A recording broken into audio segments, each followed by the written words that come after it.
Weed Legalization as Privatization, Disempowerment by Ryan Calhoun, posted on c4ss.org on January 12, 2014. The beginning of this year saw the first fully fledged legal weed markets open in America in nearly a century.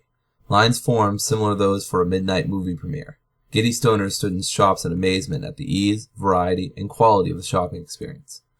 Of course, this is not the introduction of a free market in marijuana. Rather, it is the state-controlled dream of political progressives who have been pushing for a government overhaul of the weed market for quite some time.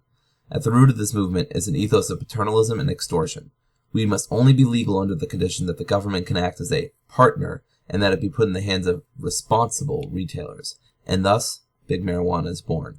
Marijuana's legalization seems much more like neoliberal privatization of markets than true liberation of them. While I do not question the decency of these first marijuana retailers, there are legitimate concerns.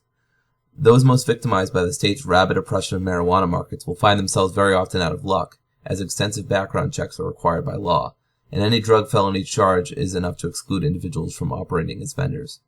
TakePart magazine notes in an article that even as weed is legalized, those in prison for the crime of possessing or selling marijuana will remain there. While new businesses boom with customers, those who formerly try to compete in the market remain locked up in cages. The drug war has affected millions during its hellish tear through Americans' lives and culture, but it has always been particularly racialized and classist. This leaves many black, Hispanic, and poor individuals with a permanent hex affixed to them that these laws do not address.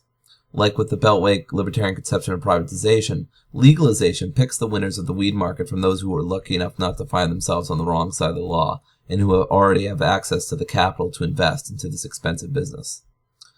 Legalization, at its best, functions as an opposition to continued state violence against drug users and possessors.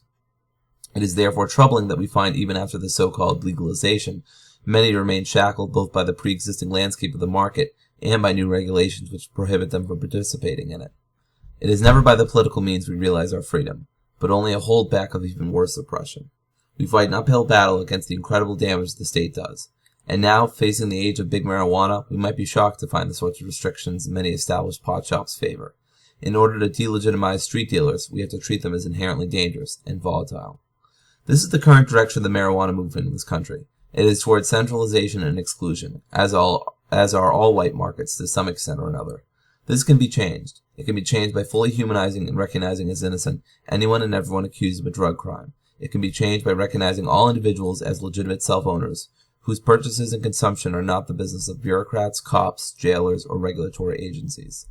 We must confront myths about the dangers of drugs and how they need to be controlled by those that the state deems responsible.